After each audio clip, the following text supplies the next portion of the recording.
Récemment, vous avez certainement vu passer ce post Instagram qui dit qu'on en a tous marre du Instagram actuel et je dois dire que je suis d'accord avec ce ras-le-bol général. Instagram, c'est une application qui est sortie en 2010, donc elle a déjà 12-13 ans. Son principe de base, c'était de partager spontanément des photos de moments de vie. Donc à l'époque, il n'y avait pas du tout de story et les vidéos, elles apparaissaient dans le feed comme une publication classique. Au bout d'un moment, Instagram, c'est devenu beaucoup plus calculé que spontané.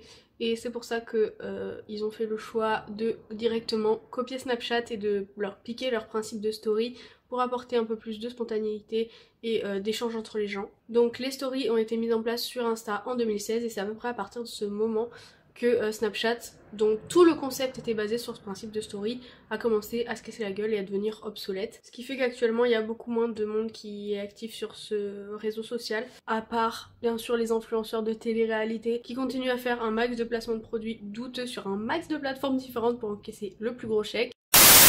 Principale substance active est la caféine. La caféine, on connaît tous très bien, c'est vraiment un actif masseur incroyable. Elle est en conscient, même plus que le café. Vous imaginez? Les recherches lui ont conféré de nombreuses vertus, améliorer la vigilance, les performances, aide à combattre. Donc ce moment-là, quand les stories ont apparu, c'est vraiment pour moi un de mes moments préférés, je pense, d'Instagram, même si c'était le début de l'algorithme actuel à peu près au même moment, donc c'est-à-dire de montrer les photos par affinité plutôt que par ordre chronologique, ce que personnellement je préférais. Cet algorithme, vous avez dû vachement en entendre parler parce qu'on est très nombreux à s'en plaindre depuis déjà plusieurs années, mais rien ne change. Ensuite en 2018 sont apparus les IGTV. Alors ça, ce concept il a clairement été copié sur le format YouTube, mais il se voulait un peu révolutionnaire car au format vertical, mais franchement il y a plein de gens qui les ont mis en format horizontal quand même. Donc les IGTV pour moi, enfin j'ai vraiment l'impression que ça n'a pas énormément fonctionné, d'ailleurs c'est pour ça que je crois que ça n'existe plus si je dis pas de bêtises. Je pense que les vidéos étaient beaucoup trop longues par rapport au principe de base d'Instagram et que ça marquait vraiment une coupure beaucoup trop nette.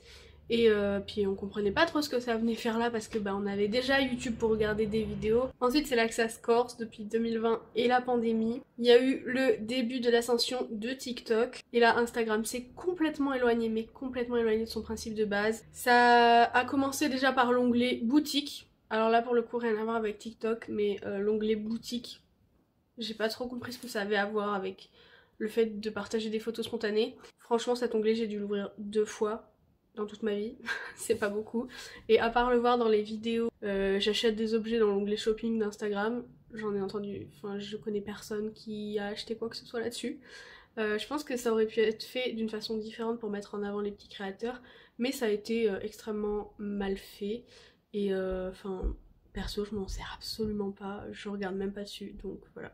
Et ensuite pour terminer d'achever Instagram, c'est le début des Reels. Les Reels, concept de petites vidéos verticales entre 10 et 30 secondes au début, clairement copié sur TikTok, ouvertement plus. Donc voilà pour l'historique à peu près, j'espère que dans le futur ça va pas être aussi tumultueux.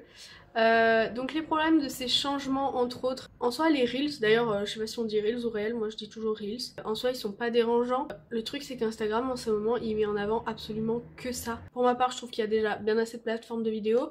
On a YouTube pour les vidéos longues en horizontal, TikTok pour les vidéos plus courtes en vertical. Je pense pas que ça ait été nécessaire de faire ça, surtout qu'en général les gens prennent leurs vidéos de TikTok, ils enlèvent le filigrane, ils les mettent sur Instagram. Et dans la logique des choses, comme on la met sur Instagram après l'avoir mis sur TikTok, les gens qui sont abonnés aux deux plateformes, ils verront celle de TikTok et quand ils verront celle d'Instagram qui est exactement la même, ils swiperont, ce qui fera un moins long watch time et ce qui fera que la vidéo sera pas mise en avant, donc ce qui ne servira absolument à rien finalement. Je trouve que faire des photos spontanées, hormis quand on est photographe bien sûr, c'est pas du tout la même charge de travail que de faire une vidéo. Donc les petits créateurs qui sont tournés vers Instagram pour mettre leur travail en avant, ils vont devoir multiplier leur charge de travail pour faire quelque chose qui ne leur plaît pas forcément. Parce qu'en effet tout le monde n'apprécie pas faire des vidéos. Parce qu'entre le cadrage, le montage, la description, etc.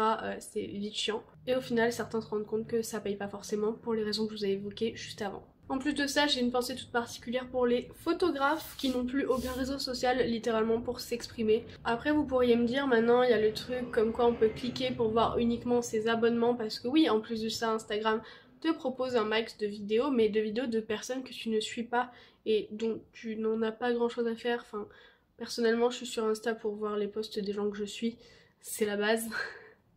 Et du coup il y a l'onglet abonnement, mais même dans l'onglet abonnement c'est même pas mis par ordre chronologique, c'est mis par ordre d'affinité. Et des fois je vois 3 posts de la même personne à la suite, et il y a des posts de mes potes qui passent aux oubliettes parce que bah voilà, Instagram a voulu me les montrer parce qu'ils estimaient que c'était pas assez intéressant pour moi. Donc maintenant on va parler des alternatives d'Instagram. Je pense que les plateformes comme Mime et OnlyFans elles pourraient être une solution. Mais comme elles sont payantes, je suis pas sûre que ce soit viable pour les personnes, les petits créateurs clairement. Parce que bah ouais, voilà, faut payer un abonnement et tout le monde n'est pas prêt à payer un abonnement pour voir des photos.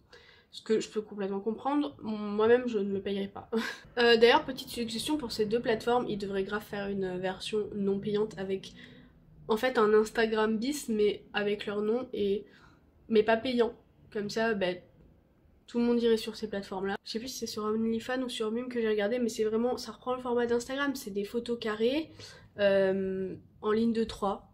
Donc franchement, je pense que ça pourrait être une bonne alternative. Je pense pas que ça arrive de sitôt qu'il y ait une version gratuite de ces plateformes, mais why not? Et sinon, je voudrais réitérer le message qu'Olympe a fait passer sur Instagram. Olympe, je vous mets son pseudo ici. Il y a un réseau social qui s'appelle Vero, qui est un peu le même principe qu'Instagram. Tu peux partager donc tes photos, des musiques, des films, des recommandations de livres, etc. Et donc recommander des choses aux gens. Après, le principe de feed n'est pas le même, c'est beaucoup moins esthétique, mais en même temps ça pousse à reposter du contenu qui est vraiment plus spontané. Pour ma part, j'ai posté quelques trucs, c'est que des photos qui sont absolument pas retouchées, ni même au niveau de la lumière, ni rien, c'est juste des trucs qui me font plaisir, genre des photos d'un chat que j'ai vu dans la rue par exemple. Donc voilà, je me suis lancée sur ça personnellement, je vous mets mon petit QR code ou je sais pas quoi là à l'écran et je vous le mets dans la barre d'infos, le lien, si vous voulez vous inscrire, comme ça on s'ajoute, tout ça.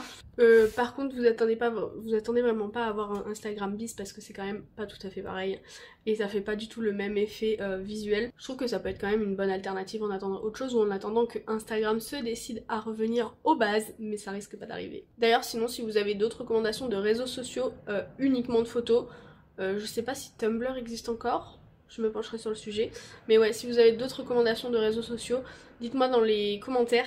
Et d'ailleurs aussi, si vous voulez vous inscrire sur Vero, mettez votre pseudo en commentaire, comme ça on s'ajoute tous mutuellement et comme ça on fait une grande communauté. Ouais, du coup je vous mets un commentaire épinglé sous cette vidéo pour que vous mettiez vos petits pseudos sur Vero. Bon, pour conclure sur cette vidéo, je pense qu'Instagram, à vouloir copier sur tout le monde, ça va finir par faire un énorme flop et à tomber dans l'oubli et à devenir un réseau social de vieux. Facebook, Snapchat, voilà, ça va faire sûrement pareil. C'est dommage parce que vraiment Instagram c'est l'amour de ma vie.